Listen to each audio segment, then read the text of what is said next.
Lambi manga kwajat chatpada ngaji de Google Maps na magom sayan turan takpane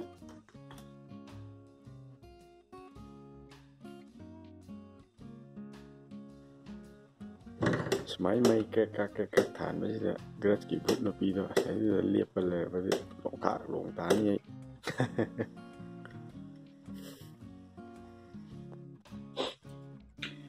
sinai thabak ne Tolop company ji cái đó này bởi vì air purifier này Amazon gi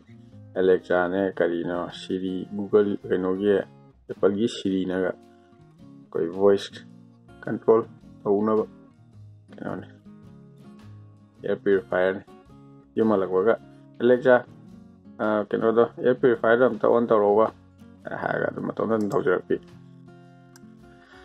masih design sih lôi ra cái China là thác rồi cái mass manufacture tao cái đấy mass production đúng không hay là retail là cái đó thà đâu được cái marketing material cái này nè design tao cái đấy 3D model này nè sai yang Amazon đó cái đó này air purifier nè thì kan đó này nè sai cái model sini ta long Tolop cái đấy đúng không anh pam de kan đâu asing buat model sih ini tahu company Cina matek guys jadi am lap thì không là cũng hai một là tụm lại bas barat ini deh bas barat dia muka ada tu 30 yen hay ka buka ada tu ini mana satu ini 3D dah hay cái cả năm căn đó lối ut cái đấy mà nung mà pan thì cái là phải thuộc phải xin tàu cái này TV đấy cái u vậy iPhone thì mà nung được cái giáo vi cái juga masih projection na office design tàu cái đó này US ki client nama gini sao có phải lối đấy vậy mi security crap sẽ là 3D ki render tàu này final image on the tag in a mayam yum saga the belega so on don't contact to below ai mayam gi yenga kai yenga dum maman yam na lâu xe kìa bagi đâu này yam tan là số lâu rồi hay vậy nè hay vậy đi xin ai gi portfolio này anh tàu gi project mayam gi xin product hak này anh là happy gì loimba 3D da ngakta ne sari aseng wam to nate technical drawing sing ji yenga anya 3D da sarga visualize to ne poche sina te da mayam interior mayam ju sari si interior sina Dubai hotel amagi ne Dubai client amagi hotel room mama daga sina bathtub company amagi ne bathtub se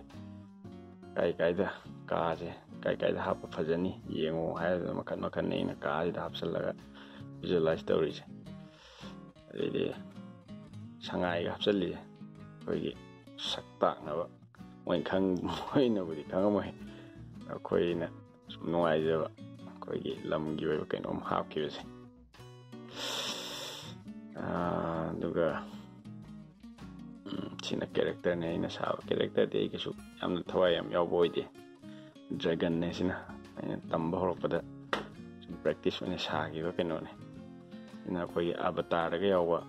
manung tong ko to do sina koi hujikan gi yo kangku na yam thau do koi manipur da sina sidi sum concept ne aina sum 3D da semba na transformer da ga yaw do sina mi thawai lawa jom Lucifer da doll company sanapot company yamgi ina sa gi bani sanapot ka sa yon ge character ama sim sabiro ona ge kai lairi sina US television amagi angangi series cartoon gi animation series ama sembagi ina sa gi bani next kari leiri exterior render tawwe architect ni yelakpa drawing do aina 3D da visualize tawraga nangi yum se heng sap lorakanda sumain tawdoini na utpa video se yam sangdokre mayam boring suramani mayam thabaki matang da sum hangakpada da keidourino hangpada da dugi da makta semjaba video ni masi waro biya de mayam yai fare